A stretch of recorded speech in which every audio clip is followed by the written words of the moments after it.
Israel के ताबड़तोड़ हमले, बेरूत के कई इलाकों पर हवाई हमले किए गए हैं। हवाई हमलों में 22 लोगों की मौत हो गई है और 117 लोग घायल हो गए हैं। इसराइल ने लेबनानी नागरिकों को चेतावनी दी, दक्षिण में घर वापस न लौटने की चेतावनी दी है। बड़ी जानकारी आप तक पहुंचा रही हैं, जहां बेरूत के कई इलाकों में हवाई हमले हुए। हवाई हमलों में 22 लोगों की मौत अभी तक और 117 लोग घायल हो चुके हैं। तो देखिए, ये युद्ध लगातार चल रहा है। इसराइल की ओर से ताबड़तोड़ हमले किए जा रहे हैं और लेबनान पर लगातार रॉकेट बरसाए जा रही हैं। तो दक्षिण में घर वापस ना लौटने और बेरूत पर इसराइल के ताबड़तोड़ हमले की जो तस्वीरें हैं वो लगातार सामने आ रही है। ऐसे में देखना होगा कि ये युद्ध कहां जाकर रुकता है, क्योंकि हर बार हर देश सिर्फ शांति की बात करता है, लेकिन ये जो हमले होते हैं और ये जो तस्वीरें सामने आती हैं, ये एक बड़े युद्ध का संकेत माना जाता है। ऐसे में देखना होगा इजराइल कहां जाके रुकेगा, लेकिन दक्षिण में घर वापस ना लौटने की चेतावनी भी दी गई है इजराइल की ओर से।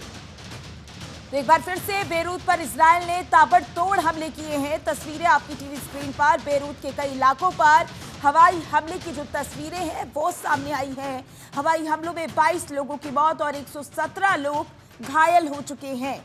इजराइल ने लेबनानी नागरिकों को चेतावनी भी दी है।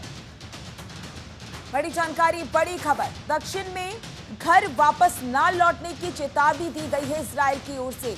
बड़ी जानकारी, बड़ी खबर आपकी टीवी स्क्रीन पर, जहां आपको बता दें कि इजराइल की ओर से लगातार हमले जारी हैं।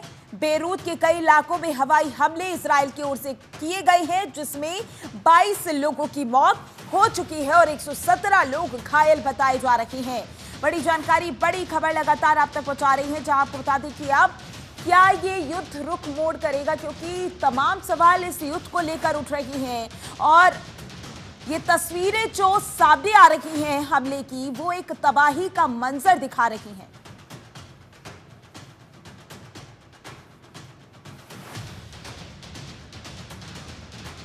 तो इजराइल की ओर से बेरूत पर ताबड़तोड़ हमले किए जा रहे हैं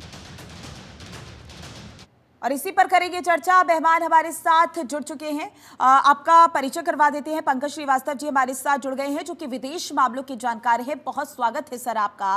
रिटायर्ड ग्रुप कप्तान यूके देवनाथ जी भी हमारे साथ जुड़ गए हैं, जो कि रक्षा विशेषज्ञ हैं। आपका भी बहुत बहुत स्वागत है। पंकज जी, सबसे पहला सवाल मेरा आपसे ही होगा, क्योंकि इजराइल लगातार हमले कर रहा है, लेकिन सवाल यही कि इजराइल कब और कहां जाकर रुकेगा। देखिए, जहां तक इजराइल के रुकने की बात है तो इजराइल अभी नहीं रुकेगा, जहां तक मेरा आकलन है। इजराइल कब जाकर के रुकेगा, जब हिजबुल्लाह को पूरी तरह खत्म कर लेगा, जब वो अपने सारे बंधकों के उसको छुड़वा लेगा, जब हमास और हुती समूहों का पूरी तरह सफाया हो जाएगा। क्योंकि ये जो युद्ध चल रहा है, ये सिर्फ इन संगठनों के खिलाफ नहीं चल रहा है। हमास, हुती या हिजबुल्लाह, इन सबको समर्थन देने वाले, सपोर्ट करने वाले ईरान बैठे हैं, ईरान बैठा हुआ है। ईरान के साथ साथ और भी कुछ मुल्क हैं और कई और देशों के जो बिजनेसमैन हैं, जो तिजारती हैं, जो और दूसरे लोग हैं, वो फंडिंग कर रहे हैं। फंडिंग इन्हें बाहर से हो रही है और हथियार भी इन्हें बाहर से मुहैया कराए जा रहे हैं। ये सारे लोग मिलकर के इजराइल के ऊपर हमला कर रहे हैं और इजराइल के समय इस समय अपने अस्तित्व को बचाने की लड़ाई है। तो इसलिए इजराइल अगर अभी रुक गया और यहीं पर उसकी फायर कर लिया, क्योंकि अभी देखिए लेबनान ने भी बोला है कि भारत जो है वो दोस्त है इजराइल का। भारत को चाहिए कि वो शांति की तरफ एक प्रयास करे, हमारी तरफ से एक प्रयास करे, जिससे कि इजराइल रुक जाए। लेकिन लेबनान ने उस समय भारत से क्यों नहीं रिक्वेस्ट किया कि भाई हमारे देश में हिजबुल्लाह का गढ़ है और हिजबुल्लाह हमला करने वाला है, अभी आप इजराइल से ये बात कर लीजिए। उस समय तो इजराइल से कोई बात करने की बात नहीं कही गई थी। जब आप हमला करने से पहले भारत से नहीं बात करते हैं और इजराइल जिसके ऊपर आप सब मिलकर के हमला कर रहे हैं, यहूदियों का एकमात्र देश है जी, वो देश जो कि यहूदियों का बहुत समय से रहा, मुसलमानों की आबादी बढ़ने के बाद लेबनान, चाहे इजराइल हो, फिलिस्तीन हो या लेबनान हो या फिर आपका जॉर्डन हो, यहाँ पर पहले ईसाइयों की आबादी ज्यादा थी, यहूदियों की आबादी थी। धीरे धीरे मुसलमान लोग इन इलाकों में भरते गए और यहाँ पर हजारों वर्षों के दौर में, और आज इजरायलियों को, उनके यहूदियों को उनके इजराइल से बाहर निकाल दिया और बोल रहे ये हमारी जमीन है। ये किस तरह का संघर्ष है? आप दूसरे की जमीन सिर्फ अपनी आबादी बढ़ा करके कब्जा कर लेते हैं और फिर बोलते हैं कि नहीं ये तो हमारी जमीन है, ये कहां तक न्यायसंगत बात है। और दूसरे के ऊपर, इजराइल के ऊपर इस समय सिर्फ अपने अस्तित्व को बचाने की लड़ाई है। एकमात्र देश यहूदियों का है इजराइल। अगर इजराइल को यहाँ से भी ये लोग हटा देंगे तो ये यहूदी और कहाँ जाएंगे। 2500 वर्षों से यहूदियों की जो भूमि है इजराइल, यहाँ पर रहते आए थे। मुसलमानों के बढ़ने के बाद इजरायलियों को, यहूदियों को भाग करके जाना पड़ा यहाँ से। यूरोप में भागे, कहाँ कहाँ कौन कौन से देशों में भागते रहे ये लोग।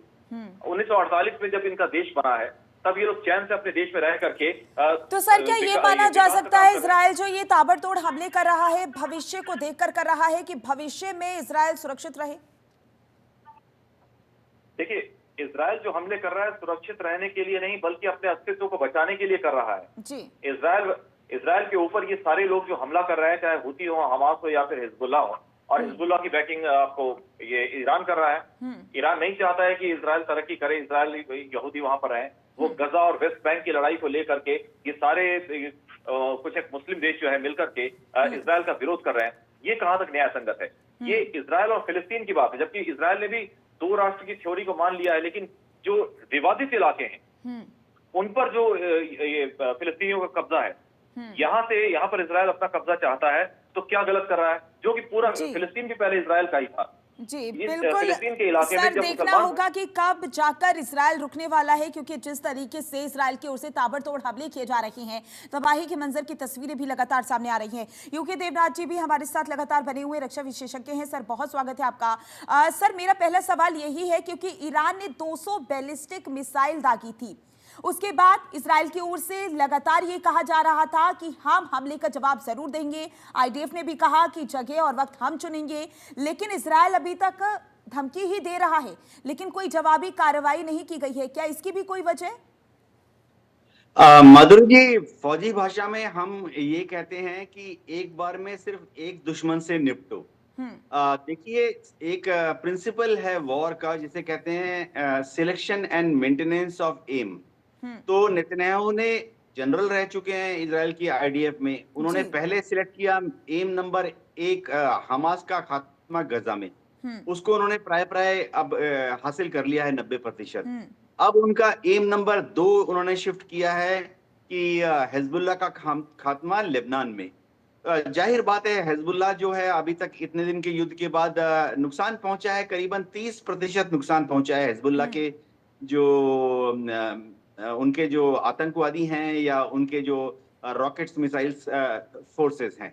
तो नेतन्याहू जाहिर चाहेंगे कि कम से कम 70 से 80% तक लेबनान में हिजबुल्लाह की फौजी ताकत को, यानी लड़ने की क्षमता को खत्म कर दिया जाए। तो एक चीज मैं बताता हूं कि हम सोचते हैं कि इजराइल के पास अनलिमिटेड हवाई जहाज हैं, अनलिमिटेड गोला बारूद रॉकेट मिसाइलें। ऐसा होता नहीं है माधुरी जी। जैसे इजराइल में एक कमांडर है, उसके पास बस उतने ही हवाई जहाज हैं, उतने ही बॉम्ब्स हैं। अमेरिका से हर रोज भर भर के आ रहे हैं, ये समझना पड़ेगा जी। तो अगर अमेरिका से आज सुबह बॉम्ब्स हवाई जहाज में भर के नहीं आए, तो आज रात की जो बॉम्बिंग मिशन है वो नहीं कर पाती है इजराइल की एयरफोर्स।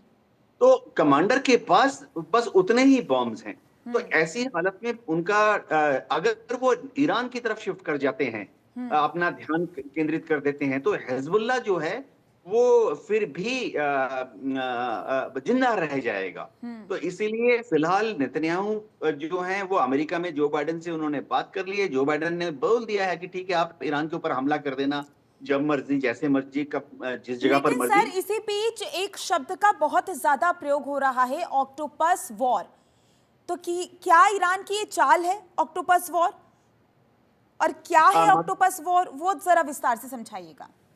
माधुरी जी, ये समझना पड़ेगा कि देखिए 1979 का जो ईरानियन रिवॉल्यूशन हुआ था, तब तक ईरान अमेरिका का बहुत मजबूत पक्का दोस्त था। वहां पर शाह ऑफ ईरान थे मोहम्मद रजा पहलवी।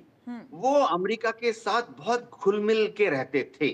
1979 में जब वहां पर ईरानियन रिवॉल्यूशन हुआ तो उनको टॉपल कर दिया गया। उनके जितने समर्थक हैं सबको देश छोड़कर यूरोप की तरफ भागना पड़ा। अमेरिका में जाके उन्होंने शरण ली। तो आ गया वहां पर थोड़ा मुस्लिम कट्टरपंथी राज। हम आयतुल्लाह खुमैनी का नाम सुनते रहते हैं। अब क्या हुआ कि जैसे ही वहां पर आयतुल्लाह खुमैनी का राज शुरू हुआ, तो जाहिर बात है, क्योंकि आयतुल्लाह खुमैनी पावर में ही आए थे शाह ऑफ ईरान को उल्टा टॉपल करके, जो कि अमेरिका के प्रिय मित्र थे। जी। तो खुमैनी ने जो रिवॉल्यूशन किया था उसमें एंटी अमेरिका बायस उनका रिवॉल्यूशन का मुख्य, असल में देखा जाए तो एकमात्र कारण था 1979 में। तो अमेरिका ने क्या किया कि ईरान की सरकार के ऊपर पाबंदियां लगानी शुरू कर दी, जो कि अमेरिका हमेशा करता रहा है। चाहे हम अफगानिस्तान देखें, चाहे हम वियतनाम देखें, चाहे हम फिलहाल रूस देखें। तो अमेरिका ने 1979 से शुरू में 500 पाबंदियां लगाई ईरान के ऊपर, फिर 1000 पाबंदी लगाई, आज की तारीख में 1500 से ज्यादा पाबंदियां लगाई हुई हैं। तो मैं ईरान का समर्थन नहीं कर रहा। ईरान की जो डीप स्टेट है, वहां की जो एस्टेब्लिशमेंट है, उनको लगता है कि अमेरिका उनका शत्रु है, इसलिए वो हमेशा अमेरिका विरोधी कार्रवाई करने की कोशिश करते हैं। अब क्या हुआ कि एक बार ऐसा अमेरिका को लगा, इजराइल को लगा कि ईरान जो है वो न्यूक्लियर बॉम्ब्स बनाने वाला है। जी। तो अमेरिका इजराइल को इस्तेमाल करके ईरान को प्रेशर में लाने की कोशिश कर रहा है, अभी नहीं दशकों से, कि ईरान न्यूक्लियर बॉम्ब ना बनाए। जबकि जुलाई के महीने में ही जब आईएईए गई थी, तो उन्होंने क्लियरली इंस्पेक्टर्स ने रिपोर्ट दी कि ईरान ने 90% तक यूरेनियम परीक्षित कर लिया है। अगर वो चाहे तो 6 महीने में एक पहला बॉम्ब बना सकता है, लेकिन अभी तक नहीं बनाया। अभी तक ईरान ने दावा किया है, और शायद आईएईए के इंस्पेक्टर्स ने पुष्टि भी की है कि अभी तक ईरान ने न्यूक्लियर बॉम्ब नहीं बनाया। तो ईरान को जरा अमेरिका से गिला शिकवा है, ईरान को इजराइल से गिला शिकवा है। तो ऑब्वियसली मैं फिर से कह रहा हूं, मैं ईरान का समर्थन नहीं कर रहा। कोई भी देश ईरान की सिचुएशन में क्या करेगा, उसको अमेरिका से निपटना है, क्योंकि 1500 सैंक्शन लगा दिए। उसको इजराइल से समझना है, इजराइल को देखना है। तो अब ईरान कैसे करेगा? देखिए, ईरान की मिलिट्री जो है इराक के रास्ते, इस सीरिया के रास्ते इजराइल तक नहीं पहुंच सकती। ईरान की छोटी सी नेवी है, कुछ छोटे छोटे जहाज हैं, वो पर्शियन गल्फ से निकलकर स्ट्रेट ऑफ ओमान से घूम के अरब सागर से, लाल सागर से इजराइल तक नहीं जा सकते। ईरान के पास एक बहुत ही पुरानी टूटी फूटी एयरफोर्स है। अमेरिकन 40 साल पुराने अमेरिकन फाइटर विमान जब शाह ऑफ ईरान को दिए थे, वो उड़ा रहे हैं। तो वो इजराइल तक जाके बॉम्बिंग करके वापस नहीं आ सकते। तो फिर ईरान की सरकार या आयतुल्लाह खुमैनी के जो सलाहकार हैं, वो क्या करेंगे? वो यही करेंगे कि ईरान इजराइल के आसपास कुछ अशांति फैलाने वाले लोगों को रख दिया जाए। तो उन्होंने हिजबुल्लाह को तैयार किया 1982 के बाद से। ये समझना पड़ेगा कि हमास तो शुरुआती दिनों से ही वहां था। चाहे हम पीएलओ यासर अराफत का नाम ले लें, चाहे हम अल फतह का नाम ले लें, वो शुरुआती दिनों से वहां से थे। लेकिन इसको हमास जब आया फतह को हराने के बाद, तो उन्होंने पॉलिटिकली और मिलिट्रिकली उस एरिया को डोमिनेट करने की कोशिश की। ये एक सहज भावना है। मैं फिर से कह रहा हूं, मैं हमास का या हिजबुल्लाह का समर्थन नहीं कर रहा। कोई भी गुरिल्ला मूवमेंट, कोई भी आतंकवादी संगठन, उनमें एक सहज भावना होती है कि वो, अब भारत में ही देख लीजिए, नक्सलाइट मूवमेंट छत्तीसगढ़ में है, नॉर्थ ईस्ट में एक मूवमेंट थी, अभी जेएनके में हम लोग हर रोज देख रहे हैं कि एक लोन वुल्फ एक एक बम फटा रहा है। तो ये एक सहज, हम लोगों को मिलिट्री जब हम पढ़ते थे, मिलिट्री साइकोलॉजिस्ट हमें पढ़ाते थे साइकियाट्रिक एनालिसिस ऑफ एनिमी। तो किसी भी गुरिल्ला फोर्स या आतंकवादी संगठन का एक सहज भावना है कि वो किसी से भी मदद लेकर अपने तय दुश्मन पर हमला करेगा। ऐसा अगर वो नहीं करता, तो कोई भी गुरिल्ला संगठन जिंदा नहीं रह सकता, रेगुलर आर्मी के विरुद्ध लड़ नहीं सकता। भारत में अगर हम देखें, नॉर्थ ईस्ट में जब मूवमेंट चल रही थी, तो उनके पास हथियार कहीं से आते थे? कहा जाता था कि बर्मा से, चीन से आ रहे हैं। तो ईरान जो है वो हिजबुल्लाह, हुती और हमास की इस मटेरियल, साइकोलॉजिकल, फाइनेंशियल नीड को पूरा कर रहा है, क्योंकि ईरान को बदला लेना है इजराइल से। जी बिल्कुल, ईरान को बदला लेना है इजराइल से, और जिस तरीके की स्थितियां नजर आ रही हैं देवनाथ जी, वो हम देख पा रहे हैं। पंकज जी भी हमारे साथ लगातार बने हुए हैं। पंकज जी, आप इस बात से सहमत हैं कि इस युद्ध का मास्टर इजराइल नहीं, ईरान है? क्या स्थिति देख पा रहे हैं आप? जो इजराइल है, ये पूरे गल्फ कंट्रीज में, पूरे जो खाड़ी के देश हैं, यहाँ पर इकलौता ऐसा देश है जो जो साइंस एंड टेक्नोलॉजी में आगे है, रिसर्च एंड डेवलपमेंट में आगे है, शांति प्रिय सह अस्तित्व के साथ रहते हुए वो तरक्की कर रहा है। क्या वजह है जो 1948 में बने इस देश ने साइंस एंड टेक्नोलॉजी में इतनी ज्यादा तरक्की कर ली, जो इस इलाके में चाहे वो सऊदी हो, यूएई हो, ईरान हो, इराक हो, सीरिया हो, लेबनान हो, जॉर्डन हो, ये लोग नहीं कर पाए। इसके पीछे वजह ये है, ईरान का जो थॉट प्रोसेस है वो फॉरवर्ड लुकिंग है, वो भविष्य को देखती योजनाएं बनाते हैं। इजराइल ने कभी भी किसी देश पर हमला करने के लिए पहल नहीं की। अगर आपने पूरा इतिहास देखा होगा, 7 अक्टूबर 2023 को भी हमास ने अपने वो पैराट्रूपर्स भेजे और वहां पर 1200 इजरायलियों को, बेचारे मासूम इजरायली थे, उन्हें मारा गया। तब जाकर के ये जंग शुरू हुई, वरना इजराइल नहीं कुछ कर रहा था। गजा और वेस्ट बैंक की जो वहां जो हरकतें हो रही हैं, वहां पर जो कब्जा हटाना चाह रहा है इजराइल, तो वो उसका अधिकार है। अगर उसमें ये हमास हमला करता है तब तो बात आगे बढ़ेगी, और ये बात आगे इसी वजह से बढ़ी है क्योंकि हमास ने पहला हमला किया। जो हमला अल्लाहू अकबर से करके किया गया था, आज वो या अल्लाह पर लड़ाई आके टिक गई है। यानी अब ये जितने भी मुस्लिम राष्ट्र हैं, ये सब बैकफुट पर आ गए। मैं मुस्लिम राष्ट्र इसलिए बोल रहा हूं कि इस पूरी लड़ाई के पीछे जियोपॉलिटिकल रीजंस होंगे, बाकी और दूसरे इंटरेस्ट होंगे, लेकिन सबसे अगर आप इसके कोर में जाके एकदम इसके एकदम सेंटर में जाके देखेंगे तो आपको पता चलेगा धर्म जो है वो इस लड़ाई का मुख्य कारण है। मुसलमान और यहूदी इनकी आपस में कभी नहीं बनी और हमेशा से मुसलमान यहूदियों पर आक्रामक रहे हैं। चाहे वो आप पूरे 6वीं शताब्दी ईस्वी से ले लीजिए, और वो जंग आज भी आप भारतीय मुसलमानों से कभी बात करके देखिए तो उनके मन में जो यहूदियों के लिए जहर भरा है वो आप देख सकते हैं। साफ तौर पर आप उनसे बात करिए, 10 मिनट की बातचीत में वो आपको उजागर कर देंगे कि वो यजीदी और यहूदियों से कितना नफरत करते हैं। तो ये लड़ाई वो है, जमीन की लड़ाई तो है, इससे कोई मना नहीं किया जा रहा है। जमीन की लड़ाई है, जियोपॉलिटिकल कंडीशंस को लेकर के लड़ाई है, बंधकों को लेकर के लड़ाई है। और दूसरी बात, ईरान इस लड़ाई में क्यों कूदा? ईरान दरअसल पूरे मुस्लिम वर्ल्ड का सरबराह, यानी पूरे मुस्लिम वर्ल्ड का मुखिया बनना चाह रहा है और उसका मुकाबला सऊदी अरब और तुर्की से है।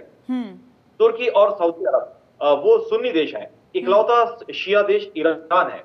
ईरान चाहता है कि सऊदी अरब, देखिए सऊदी अरब फिलहाल माना जाता है कि क्योंकि मक्का मदीना वहां पर है, तो वो माना जाता है पूरे मुस्लिम देश का मुखिया, पूरे 57 देशों का। तो सऊदी अरब जो है अमेरिका का पिट्ठू भी कहते हैं लोग, और ईरान से अमेरिका की जो अदावत चल रही है 1979 से चल रही है, अदावत लगातार चलती आ रही है। ईरान चाह रहा है कि सऊदी अरब और तुर्की भी सरबराह बनना चाह रहा है, लेकिन तुर्की आगे इसलिए नहीं बढ़ पा रहा, उसकी मईशत जो है, उसकी जो आर्थिक हालत है, माली हालत तो बहुत खराब है, इसलिए तुर्की अभी ये कवायद नहीं कर सकता। ईरान जो है अपना सब कुछ दांव पर इसलिए भी लगा रहा है कि वो चाहता है एक तो बाहरी दुनिया में ये दिखाना कि अब मुस्लिम देशों का मुखिया मैं हूं, वहीं दूसरी तरफ ईरान की अंदरूनी जो आंतरिक मजबूरियां हैं वो क्या है कि वहां पर एंटी हिजाब मूवमेंट चल रहा था। जी। और इस मौत के बाद जो ईरान में एक पखेड़ा खड़ा हुआ, वो हम सब जानते हैं कि अंदरूनी तौर पर कितना कलह वहां पर शुरू हो गया था। उसे देखते हुए ईरान, और फिर के बाद मौलाना है वहां के, ईरान समाज में बड़ी पगड़ियां पहनने का अधिकार है। उनकी पगड़ियां उछाल करके जमीन पर गिरा करके इसका विरोध प्रदर्शन हुआ। महिलाओं ने अपने बाल काटे, हिजाब को जलाया, बोनफायर लगाया पब्लिक में। तो ये सारे काम भी किए इन लोगों ने, और ईरान अंदरूनी तौर पर हिला हुआ है। अमेरिका के द्वारा जो सैंक्शंस लगाए गए, जो प्रतिबंध लगाए गए हैं, उसकी वजह से ईरान की आर्थिक हालत खराब है, लेकिन वो इस समय करो या मरो की पंकज जी, ये आने वाला समय ही बताएगा कि आने वाले समय में किस तरह की स्थिति बनती हुई नजर आ रही है, क्योंकि जो ये युद्ध है भीषण होता हुआ जा रहा है और नेतन्याहू की तरफ से लगातार बयान भी जारी हो रही हैं कि ये जो युद्ध है वो आने वाले समय में भीषण होगा। देवनाथ जी भी हमारे साथ लगातार बने हुए हैं। देवनाथ जी, क्योंकि हम तस्वीरें लगातार देख रहे हैं, अगर हम लेबनान और इजराइल की बात करें तो ये युद्ध अभी का नहीं है, बल्कि बहुत पुराने समय से चलता हुआ आ रहा है।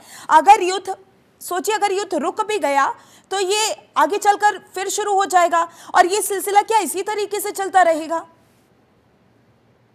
माधुरी जी, आपने लेबनान का नाम लिया, इजराइल के बारे में हम बात कर रहे हैं। देखिए, पहले वहां था प्रथम विश्व युद्ध तक यानी 1918 तक वहां पर ऑटोमन अंपायर था। तो जब प्रथम विश्व युद्ध में तुर्की ऑटोमन अंपायर को हरा दिया गया, डिसइंटीग्रेट हो गया, तो जो पश्चिमी ताकतें थी, चाहे उस जमाने में इंग्लैंड फ्रांस ये ज्यादा बड़ी ताकतें थी और अमेरिका छोटा ताकत था, तो इन्होंने आपस में पश्चिम एशिया को बांट लिया। स्फीयर ऑफ इंफ्लुएंस बोल लीजिए, या अंग्रेजी शब्द वो यूज करते थे मैंडेट। तो लेबनान को का जो मैंडेट है, यानी एडमिनिस्ट्रेटिव कंट्रोल करने के लिए फ्रांस को जिम्मेवारी दी गई, क्योंकि फ्रांस ट्रेडिशनली वहां पर इन्वॉल्व था। इसी तरह से इजराइल का जो मैंडेट है, यानी इजराइल को एडमिनिस्ट्रेटिव तरीके से रन करने की जो जिम्मेवारी है, वो इंग्लैंड को दे दी गई। अब द्वितीय विश्व युद्ध हुआ। द्वितीय विश्व युद्ध के बाद हिटलर ने जो ज्यूस के ऊपर अत्याचार किया था, तो एक सुगबुगाहट दुनिया में थी, सहानुभूति थी कि ज्यूस का अपना एक देश होना चाहिए। तो जैसे कि डॉक्टर पंकज श्रीवास्तव जी ने भी बताया कि हिस्टोरिकली अब जब अमेरिका, इंग्लैंड, फ्रांस इन्होंने बात की युद्ध में हिटलर को हराने के बाद कि अब ज्यूस को कहां सेटल किया जाए, रशिया भी उसका हिस्सा था, तो ऑब्वियसली हिस्टोरिकल रीजन से होगा कि इजराइल में कर दिया जाए। अब क्या हुआ, क्योंकि हम लेबनान की बात कर रहे हैं, देखिए इजराइल में जो आबादी थी वो प्रीडोमिनेटली मुस्लिम और ज्यूस की थी, और वहां पर ऑटोमन अंपायर जब तक था, ज्यूस जो थे दुनिया में इधर उधर थे, इजराइल में ज्यूस बहुत कम थे। आपको आश्चर्य होगा कि 1945, 46, 47 यानी द्वितीय विश्व जब खत्म हुआ तो इजराइल में ज्यूस बहुत कम थे। अब इजराइल में ज्यूस अचानक बढ़ गए हैं, क्योंकि उन्होंने पूरे दुनिया से सारे ज्यूस को वहां इनवाइट कर लिया। पिछले 60 साल 70 साल में America, France, Russia, Europe, England और तो अफ्रीका और भारत से भी ज्यूस जाके वहां सेटल हो गए। अब ये कैसे निर्धारित किया जाए कि इजराइल में कहां पे कौन रहेगा? तो एक मोरलेस एग्रीमेंट हो गया कि गाजा के अंदर जो कि बहुत ही छोटा, दिल्ली से भी आधा एरिया है, वहां पर अरब लोग रहेंगे, फिलिस्तीन लोग रहेंगे, और इसी तरह से वेस्ट बैंक में, जेरूसलम में थोड़ा थोड़ा शेयरिंग का अरेंजमेंट कर दिया गया। लेकिन ज्यादा, मैं 1948-39 की बात कर रहा हूं, जो यूनाइटेड नेशन का जो चार्टर था उसके हिसाब से अगर फाइन प्रिंट पड़े तो वेस्ट बैंक मोरलेस, क्योंकि वेस्ट बैंक, ये समझना पड़ेगा, वेस्ट बैंक उस वक्त इजराइल का हिस्सा नहीं था। वेस्ट बैंक जो ट्रांस जॉर्डन हुआ था, अब जैसे हम जॉर्डन अभी देखते हैं, उनके राजा के अधीन था। तो वेस्ट बैंक जो था वो इजराइल का हिस्सा नहीं था, जॉर्डन का हिस्सा था। जॉर्डन के किंग ने बोला ठीक है, वेस्ट बैंक में फिलिस्तीन के जो अरब लोग हैं वो रह सकते हैं जी। तो ये पूरा जो अंडरस्टैंडिंग है, इसमें है तीसरा पार्टी लेबनान में क्या हुआ कि हिस्टोरिकल रीजन से वहां पे क्रिश्चियंस करीबन 40% रहे हैं। वो एक पर्टिकुलर सेक्ट के क्रिश्चियंस हैं, मेयोनिस्ट बोला जाता है उनको, लेकिन चलो उनको हम ईसाई मान लेते हैं। और वहां पे शिया बड़ी तादाद में होते हैं, करीबन 34%, 32%, और सिया भी बड़ी तादाद में होते हैं, करीबन 30%, 31%। ये हिस्टोरिकल मिक्स है। अब हुआ क्या कि लेबनान ने, जो हम कहते हैं ना कि लेबनान ने इजराइल पर हमला किया, ये समझना पड़ेगा कि जैसे अब ये हिजबुल्लाह जब हमला कर रहा है इजराइल पर, ये लेबनान की आर्मी नहीं हमला कर रही है। लेबनान की अपनी नेवी ना के बराबर है, लेबनान की अपनी एयरफोर्स है ही नहीं, लेबनान के पास अपनी 50,000 आर्मी है। लेकिन लेबनान में जो बेरूत में सरकार है वो घूम घूम के, क्योंकि वो घूम घूम के एक बार प्रेसिडेंट, प्राइम मिनिस्टर या सेक्रेटरी ऑफ उनकी जो असेंबली है, वो घूम घूम के एक बार क्रिश्चियन, एक बार शिया, एक बार सुन्नी बनाते हैं। बहुत ही कमजोर सरकार है। उनकी जो अपनी आर्मी है वो नहीं हमला कर रही है इजराइल के ऊपर। वो आर्मी तो हिजबुल्लाह से कमजोर है। क्या हुआ कि दक्षिण लेबनान में शिया हमेशा ज्यादा थे। तो ईरान ने जब सोचा कि हम किन लोगों को गड़बड़ी फैलाने के लिए तैयार करें, तो 1982 ऑनवर्ड इन्होंने शिया जो पॉपुलेशन थी, जिनमें कि वहां पर उन्होंने हिजबुल्लाह को बनाना शुरू किया ईरान ने। तो ये बिल्कुल बिल्कुल सर, क्योंकि जिस तरीके की हम तस्वीरें देख रहे थे, लेबनान का तो जिक्र हो ही रहा था जब इजराइल की ओर से हमले किए जा रहे थे, लेकिन सबसे ज्यादा जो जिक्र था वो हिजबुल्लाह का था, क्योंकि हिजबुल्लाह की ओर से ताबड़तोड़ हमले किए गए हैं। लेकिन देखना होगा अब आने वाले समय में कौन किस पर भारी पड़ता हुआ नजर आता है। बहुत बहुत शुक्रिया सर आप दोनों का हमारे साथ चर्चा में जुड़ने के लिए।